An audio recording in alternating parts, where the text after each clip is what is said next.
살인자. 그 짧은 세 글자가 모니터 화면을 가득 채웠을 때 다카하시 시게미의 세상은 소리 없이 무너져 내렸다. 창밖에는 그녀가 그토록 사랑했던 군마현의 평온한 풍경이 펼쳐져 있었지만 방 안의 공기는 마치 진공 상태처럼 숨을 조여오고 있었다. 불과 며칠 전까지만 해도 그녀는 텔레비전 화면 속에서 환하게 웃으며 내일의 날씨를 전하던 맑음의 아이콘이었다. 내일은 맑을 거예요. 우산은 두고 가셔도 좋습니다. 그녀의 목소리는 사람들에게 기분 좋은 약속과도 같았다. 하지만 지금 그녀를 향해 쏟아지는 것은 맑은 햇살이 아닌 인명의 군중이 던지는 날카로운 돌팔매질 뿐이었다. 띵동, 메시지 알림음이 울렸다. 심장이 발밑으로 툭 떨어지는 것 같았다. 떨리는 손으로 확인한 화면에는 섬뜩한 저주가 적혀 있었다. 네가 죽였잖아. 사람 죽이고 밥이 넘어가냐? 너도 똑같이 당해봐야 해. 도대체 어디서부터 잘못된 것일까? 그녀는 자신을 스토킹하던 남자를 경찰에 신고했을 뿐이었다. 하루에 100통이 넘는 전화, 시시각각 조여오던 감시의 눈길, 집 앞을 서성이던 그림자. 그 공포로부터 벗어나고 싶어 내린 살기 위한 선택이었다. 하지만 그 남자가 주검으로 발견된 순간 피해자였던 그녀는 하루아침에 가해자가 되어 있었다. 그 남자는 죽기 전에 자신의 블로그에 치밀하게 조작된 일기를 남겼다.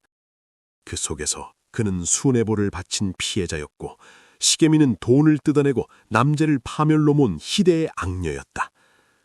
죽은 자는 말이 없었지만 그가 남긴 거짓말은 산 사람을 목을 조르는 가장 강력한 흉기가 되어 있었다. 아니야, 난 아니야. 입 밖으로 터져나온 신음은 공허하게 방 안을 맴돌았다. 해명하고 싶어도 들어줄 귀는 어디에도 없었다. 이미 인터넷 세상에서 그녀는 재판도 없이 사형 선고를 받은 죄인이었다. 방송국 전화기는 항의 전화로 불이 났고 잡혀있던 모든 행사 스케줄은 거짓말처럼 취소되었다. 그녀가 쌓아 올린 10년의 커리어, 명예, 그리고 평범한 일상까지 모든 것이 모래성처럼 허물어지고 있었다. 커튼 틈으로 새어들어온 햇빛조차 비수가 되어 꽂히던 그날 앞어 시게미는 깨달았다. 자신이 싸워야 할 대상은 이제 죽은 스토커 한 명이 아니라 정의라는 이름의 가면을 쓰고 난도질하는 보이지 않는 수만 명의 대중이라는 것을. 그리고 그녀는 알지 못했다. 이 지옥은 이제 막 시작되었을 뿐이라는 것을.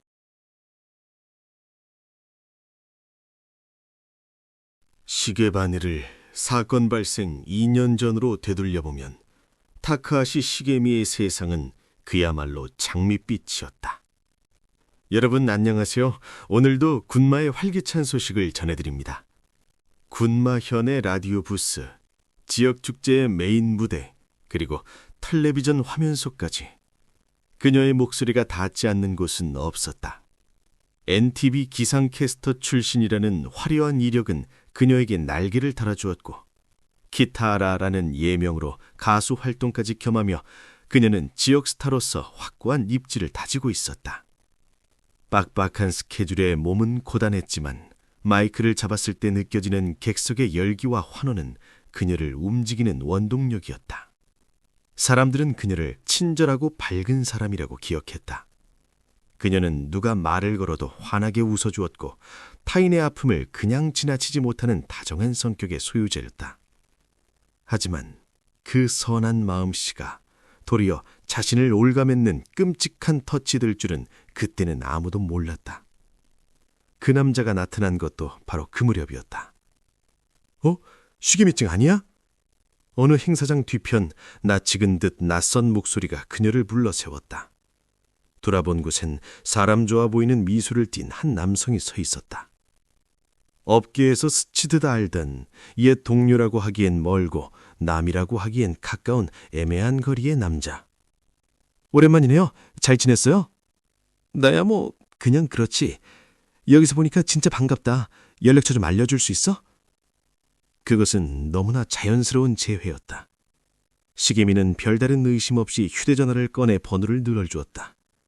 같은 업계의 사람끼리 돕고 살아야 한다는 직업적 호의, 그리고 어딘가 의기소침해 보이는 그를 챙겨주고 싶은 인간적인 연민이 섞인 행동이었다. 초기의 연락은 무해했다. 오늘 날씨 춥네. 감기 조심해. 방송 잘 봤어. 역시 시계미짱이 최고네. 응원과 격려. 시계미에게 그는 자신의 팬이자 가끔 밥 한 끼 하며 고민을 들어주는 편한 동네 오빠 혹은 친구 정도였다. 그녀는 자신의 처지를 비관하거나 힘든 일상을 토로했고 천성이 다정한 시계미는 힘내, 잘 될 거야 라며 진심 어린 위로를 건넸다. 그녀는 몰랐다. 자신이 베푼 그 순수한 친절이 상대방의 뒤틀린 렌즈를 통과하며 특별한 애정으로 왜곡되고 있다는 사실을. 균열은 아주 미세하게 시작되었다. 답장이 조금만 늦어도 휴대전화가 울렸다. 왜 안 받아? 아, 미안. 방송 준비 중이었어. 바빠? 내 생각은 안 해? 처음엔 걱정인 줄 알았다. 하지만 연락의 빈도는 기하급수적으로 늘어났다. 아침에 눈을 떠서 잠들 때까지, 아니 잠든 후에도 진동은 멈추지 않았다.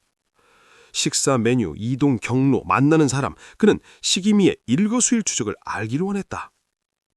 우리 친구잖아. 걱정돼서 그러는 거야.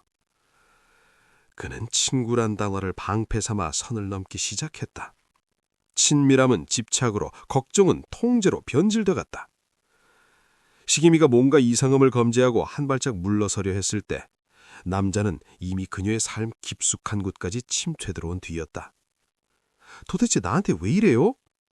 그녀가 처음으로 거절의 의사를 명확히 내비쳤을 때 남자의 눈빛은 이전과는 전혀 다른 온도로 차갑게 식어 있었다. 그것은 호의를 거절당한 사람의 눈이 아니었다. 자신의 소유물을 뺏길 위기에 처한 굶주린 짐승의 눈빛이었다. 친절이라는 가면이 벗겨지고 그 아래 숨겨져 있던 검은 욕망이 모습을 드러내는 순간이었다.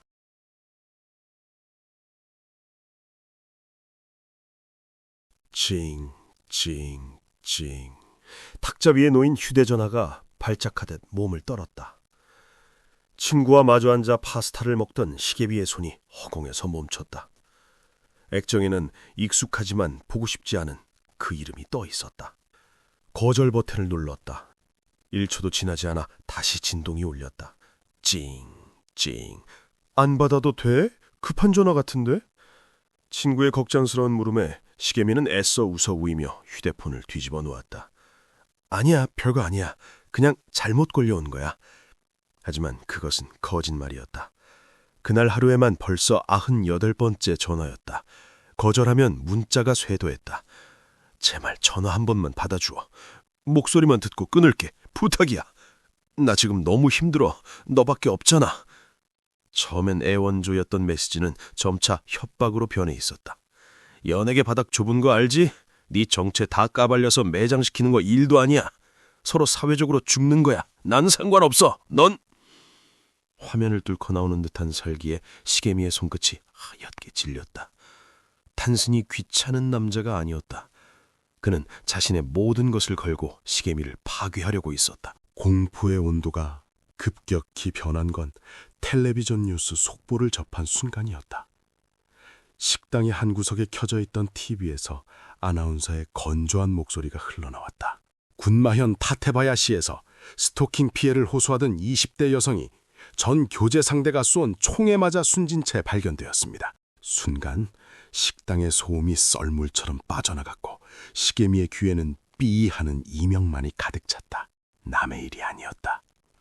불과 1년 전 그녀가 사는 곳 지척에서 벌어진 일이었다. 뉴스 속 피해 여성도 경찰에 상담했고 도움을 요청했지만 결국 차가운 주검이 되어 돌아왔다.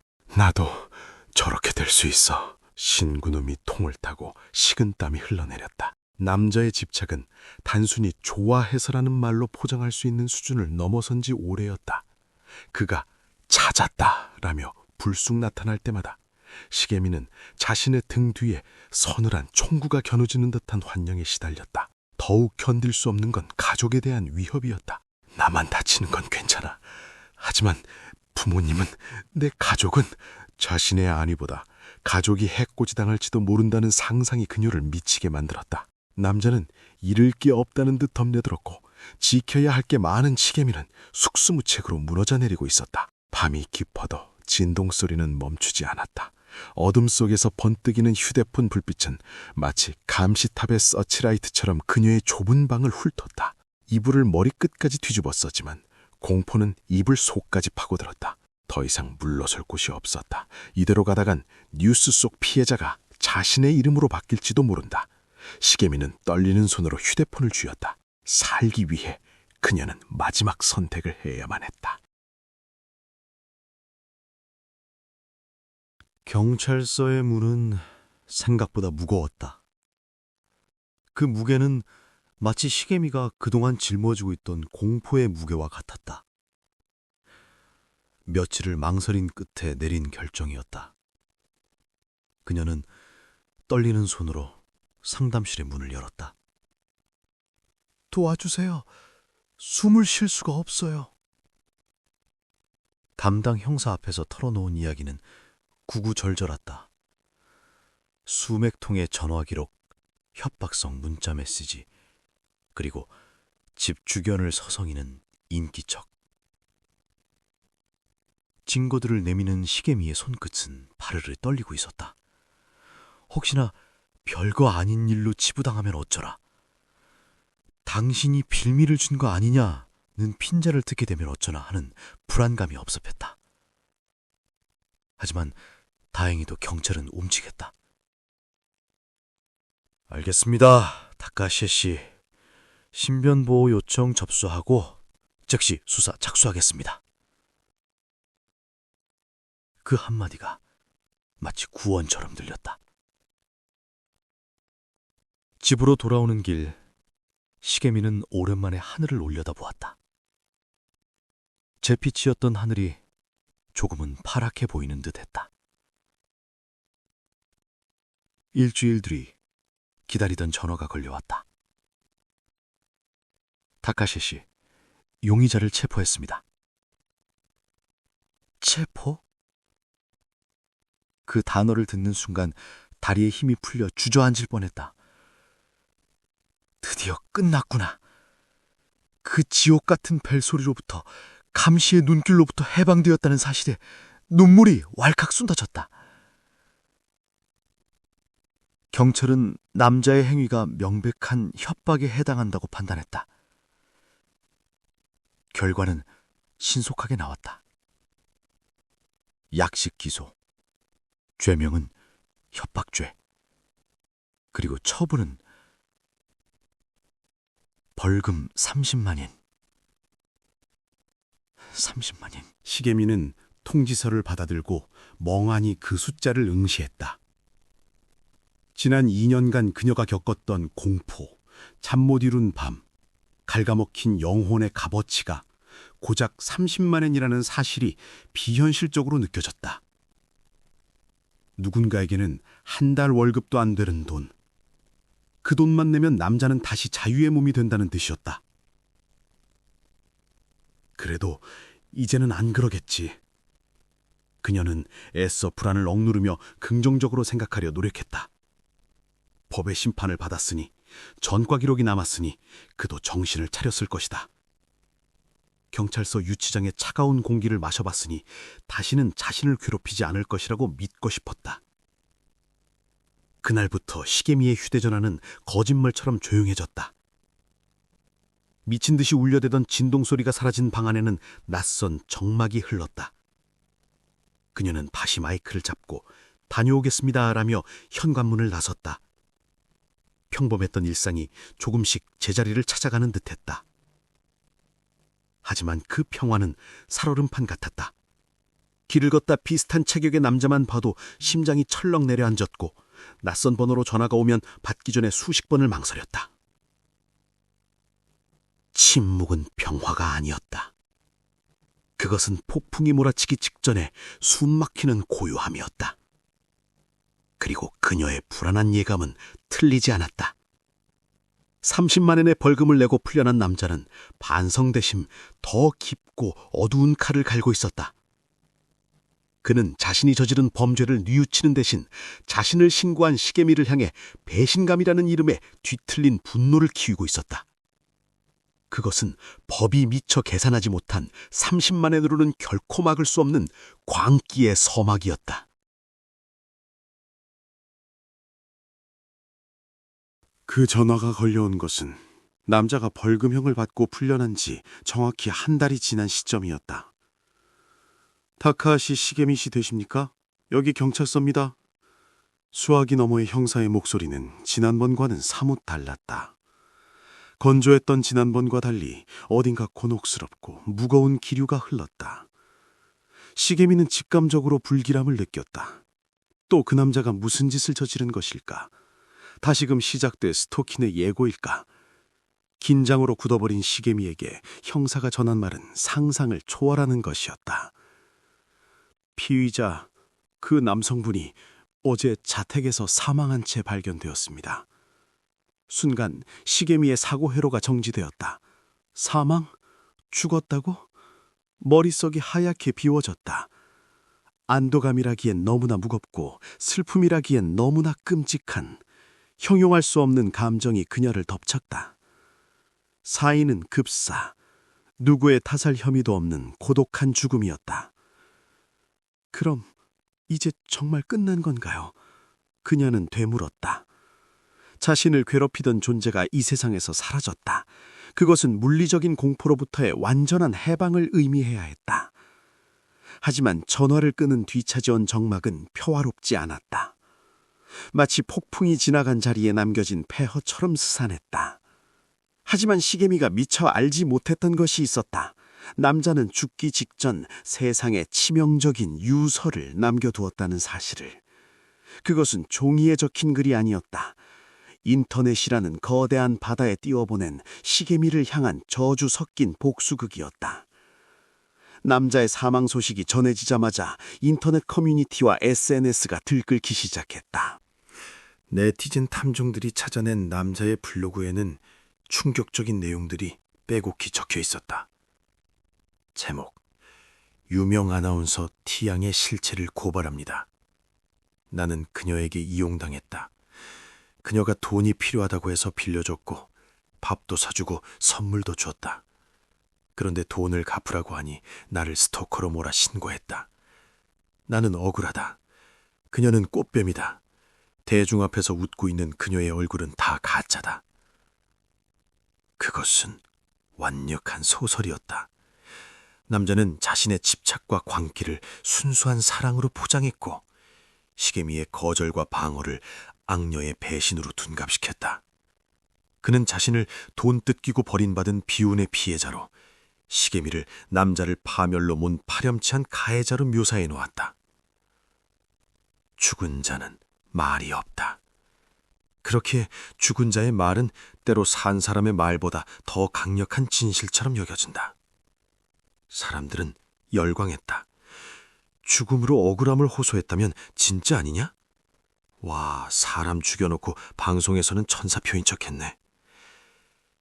여기에 불을 지핀 건 언론의 단편적인 보도였다.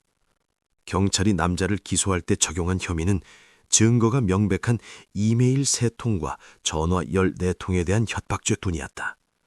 하루 100통이 넘는 전화와 수백 건의 문자는 기소 내용이 포함되지 않았다. 이 사실이 알려지자 여론은 걷잡을 수 없이 뒤집혔다. 고작 이메일 3통 보냈다고 전과자를 만들어? 남자가 얼마나 억울했으면 죽었겠어. 진실은 맥락을 잃찬 채 조각조각 찢겨나갔다. 죽은 자가 남긴 거짓된 기록은 성경이 되었고 시게미가 겪었던 실제 공포는 꽃뱀의 연기로 매도되었다. 남자의 심장은 멈췄지만 그가 남긴 악귀는 이제 막 살아서 움직이기 시작했다. 모니터 뒤에 숨은 수만 명의 대중이 그 악귀를 받아들고 시게미를 향해 돌을 던질 준비를 마쳤다. 죽은 자의 역습. 그것은 산 사람을 사회적으로 말살시키기 위한 가장 잔인한 카운트다운이었다. 남자가 죽고 난 뒤 시게미가 마주한 세상은 더 이상 이성이 통하는 곳이 아니었다. 컴퓨터 모니터와 스마트폰 액정은 시계미를 처다하려는 정의의 사도들로 가득 찼다. 그들은 스스로를 판사라 여기며 확인되지 않은 사실을 근거로 시계미에게 유죄를 선고했다. 이 여자가 그 낭자 죽인 거나 다름없어. 스토킹은 핑계고 돈 뜯어내려고 쇼라며? 얼굴만 반반해서는 속은 시커먼 악마였네. 인터넷 게시판은 배설구였다. 익명성 뒤에 숨은 사람들은 가장 저열하고 더러운 말들을 골라 시계미에게 던졌다. 남자를 죽음으로 몰아넣고 뻔뻔하게 방송을 해? 라는 비난은 약과였다. 너도 죽어서 사죄해라. 길 가다 칼 맞을 줄 알아. 같은 섬뜩한 살해 협박이 실시간으로 쏟아졌다. 가장 고통스러웠던 것은 그들이 이 잔인한 폭력을 정의구현이하고 믿고 있다는 점이었다. 전문가들은 이를 비뚤어진 정의감이라고 분석했다. 자신의 불만과 열등감을 해소하기 위해 공공의 적을 만들고 그 대상을 공격함으로써 도덕적 우월감을 느끼는 집단 광기. 시계미는 그 광기의 제물이 되었다. 사회적 매장은 순식간에 진행되었다. 방송국 PD로부터 전화가 걸려왔다. 언제나 활기찼던 그의 목소리는 곤란함과 미안함으로 젖어 있었다. 시계미짱, 정말 미안한데 이번 주 방송은 좀 쉬어야 할 것 같아. 네? 하지만 그건 오해라고. 알아, 아는데 방송국에도 항의 전화가 너무 많이 와. 스폰서 측에서도 이미지가 안 좋다고 난리고. 당분간만 좀 조용해지면 보자. 응? 전화는 뚝 끊겼다. 라디오, 지역 행사, 모델일, 잡혀있던 모든 스케줄이 도미노처럼 무너졌다. 10년간 비가 오나 눈이 오나 마이크를 잡고 쌓아올린 그녀의 커리어는 단 며칠 만에 논란이라는 두 글자 앞에서 흔적 없이 증발해버렸다. 더 이상 그녀는 군마의 활력소가 아니었다. 기피 대상 1호, 섭외 금지 목록에 오른 문제적 인물뿐이었다. 온라인의 폭력은 오프라인으로 튀어나왔다. 누군가 인터넷에 시계미의 집안 주소를 유포했다. 여기가 살인자 집입니다. 성지순례 갑시다. 라는 글이 퍼지자 지옥문이 열렸다. 띵동. 인터폰이 울렸다. 모니터에는 헬멧을 쓴 배달원이 서 있었다. 주문하신 초밥 10인분 왔습니다. 시킨 적이 없는데요? 네? 여기 주소로 주문 들어왔는데요? 장난치십니까? 주문하지 않은 피자, 초밥이 배달 오는 것은 예사였다. 밤이 되면 집 앞을 서성이는 검은 그림자들. 현관문을 발로 차고 도망가는 사람들. 우편함에 꽂힌 협박 편지들. 집은 더 이상 안식처가 아니었다. 언제 누가 문을 부수고 들어와 해코지할지 모르는 공포의 공간이었다. 경찰에 신변 보호를 요청해 순찰을 강화했지만 보이지 않는 적들의 시선까지 막을 수는 없었다. 시계미는 스스로를 가뒀다. 커튼을 모두 치고 불도 켜지 않은 어두운 방. 하지만 그녀는 손에서 스마트폰을 놓지 못했다. 보지 마. 보면 안 돼. 머리로는 알고 있었다. 하지만 손가락은 저주에 걸린 듯 자신의 이름을 검색하고 있었다. 수천 개의 악플 속에서 단 하나라도 시계미 씨는 죄가 없어요. 힘내세요라는 아군을 찾고 싶었다. 하지만 스크롤을 내릴수록 보이는 것은 날선 비수들 뿐이었다. 아직 안 죽었네. 뻔뻔하다. 그 글자 하나하나가 망막을 뚫고 들어와 심장을 난도질했다. 그녀는 울면서도 검색을 멈추지 못했다. 그것은 일종의 자해였다. 세상 전부에 버림받았다는 고립감, 내가 정말 죽어 마땅한 사람인가 하는 자기 파괴적인 의심, 그녀의 영혼은 너덜너덜해져 있었다. 밥을 먹을 수도 잠을 잘 수도 없었다. 거울 속에 비친 여자는 더 이상 화려한 기상캐스터가 아니었다. 공포와 불면으로 쾌한 논을 한 유령보다 더 유령 같은 모습이었다. 차라리 내가 없어지면 끝날까. 어둠 속에서 위험한 생각이 고개를 들었다. 모든 것을 잃은 그녀에게 남은 선택지는 많지 않아 보였다. 죽음은 아주 가까이에 있었다. 베란다 난간 아래를 내려다볼 때마다, 덜컹거리는 지하철이 승강장으로 들어올 때마다 시계미의 뇌 속에는 여기서 끝내면 편해질까라는 달콤하고도 위험한 속삭임이 맴돌았다. 세상은 그녀에게 죽음을 종용해 왔었다. 사라져라. 그것이 네가 할 수 있는 유일한 사죄다. 수만 개의 악플이 그렇게 외치고 있었다. 하지만 그 절벽의 끝에서 시계미는 아래로 뛰어내리는 대신 위로 올라가는 길을 택했다. 도망치는 것이 아니었다. 살기 위해, 인간으로서의 존엄을 되찾기 위해 그녀는 속세와의 연을 끊기로 결심했다. 그녀가 향한 곳은 일본 불교의 성지, 천태종 총본산 히에이잔 엘리악지였다. 머리카락을 자르겠습니다. 차가운 산사의 공기 속에서 가위 소리가 사각거렸다. 슥툭, 슥툭. 바닥으로 검은 머리카락이 후두둑 떨어져 내렸다. 그것은 단순한 머리카락이 아니었다. 10년 화려한 조명 아래서 반짝이던 기상캐스터 타카하시 시게미의 허상이었다. 사람들의 시선을 즐기던 자신, 사랑받고 싶어 안달했던 자신, 억울함에 몸부림치던 자신, 그 모든 나가 바닥에 잘려나갔다. 거울 속에 비친 삭발한 여자의 얼굴은 낯설고 초라했다. 하지만 눈빛만은 기이할 정도로 맑게 빛나고 있었다.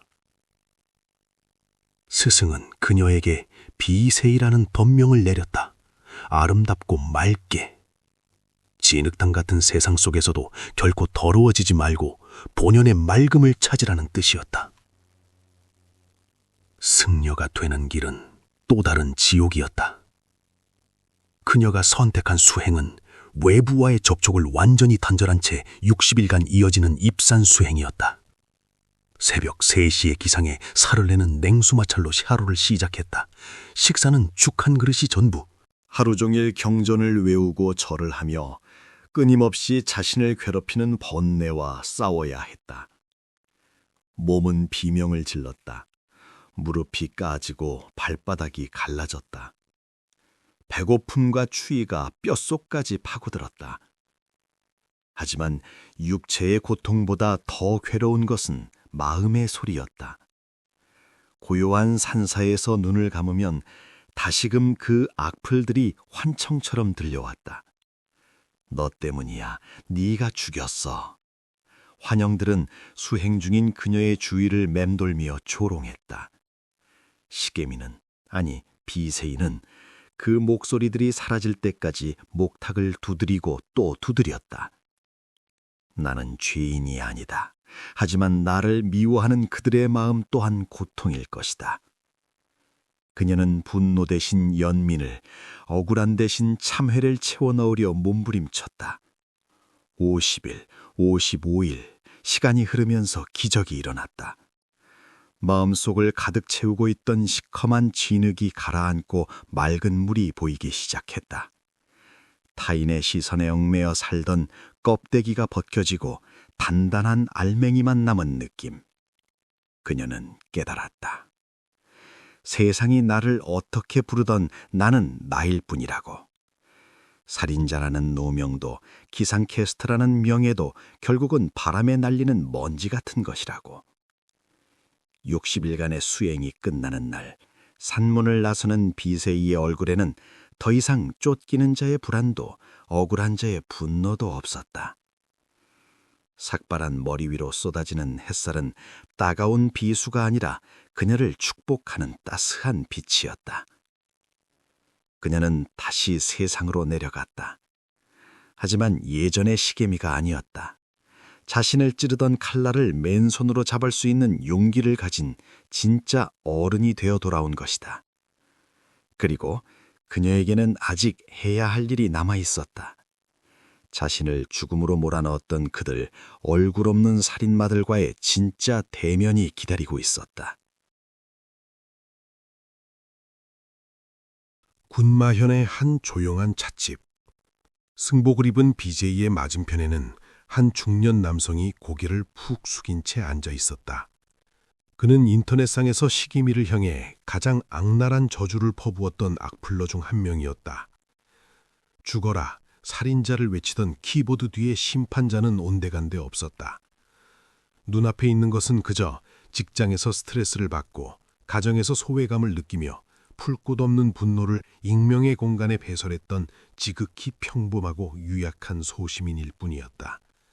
그의 어깨는 겁에 질려 잘게 떨리고 있었다. 왜 그러셨습니까? BJ의 목소리는 낮고 차분했다. 분노는 없었다. 다만 깊은 슬픔이 묻어 있었다. 남자는 한참 동안 입을 떼지 못하다가 기어들어가는 목소리로 변명했다. 그냥 남들이 다 그러니까 진짜인 줄 알았습니다. 당신이 정말 나쁜 여자인 줄 알고 정의를 구현한다고 생각하세요. 정의. 그 단어가 찻잔 위로 무겁게 떨어졌다. BJ는 찻잔을 만지작거리며 말했다. 당신이 정의라고 믿고 던진 그 돌멩이에 저는 매일 밤 목을 매는 상상을 했습니다. 당신은 1분 만에 잊어버린 그 댓글 한 줄이 누군가에게는 평생 지워지지 않는 낙인이 됩니다. 3시간에 걸친 대화. BJ는 그를 비난하는 대신 자신의 고통을 담담하게 들려주었다.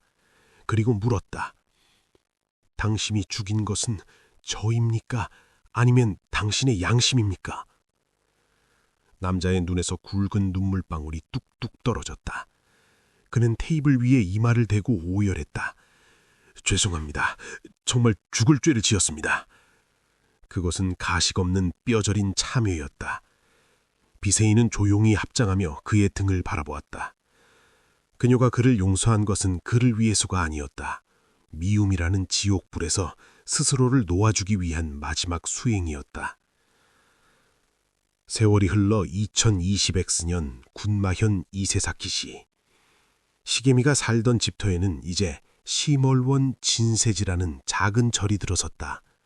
마음의 달을 찾는 맑은 절. 그녀가 직접 세운 치유의 공간이다. 스님, 사는 게 너무 힘들어요. 사람들이 무서워요. 오늘도 절에는 상처받은 이들의 발길이 이어진다. 스토킹 피해자, 학교 폭력 학생, 악플에 시달리는 유명인. 세상의 모진 바람에 꺾인 사람들이 이곳을 찾는다. BJ 스님은 그들의 손을 잡고 따뜻한 찬 절을 내어준다. 괜찮습니다. 당신 잘못이 아니에요. 폭풍우는 언젠가 지나갑니다. 저를 보세요. 지옥 끝까지 갔던 저도 이렇게 웃고 있지 않습니까? 그녀의 미소는 과거 기상캐스터 시절의 화려한 미소와는 달랐다. 깊은 주름 속에 담긴 그 미소는 비에 젖은 사람에게 우산을 씌워주는 넉넉한 품과 같았다. 과거 그녀는 텔레비전 화면 속에서 내일의 날씨를 예보했다. 내일은 비가 올 겁니다. 하지만 이제 그녀는 인생의 날씨를 이야기한다. 지금 당신의 인생에 폭우가 쏟아지고 있지만 구름 뒤에는 반드시 태양이 있습니다. 제가 그 비가 그칠 때까지 곁에 있어 드리겠습니다. 타카하시 시게미는 죽었다. 그러나 그 자리에는 타인의 고통을 가장 깊이 이해하는 승려 타카하시 비세이가 피어났다. 비극적인 스토킹 사건과 잔인한 마녀 잔영도 그녀의 영혼을 파괴하지는 못했다. 오히려 그녀는 그 고통을 거름삼아 혐오와 차별로 병든 이 시대를 치유하는 살아있는 부처가 되었다. 이것은 한 여자가 모든 것을 잃었어야 비로소 찾게 된 진짜 자신에 대한 이야기다.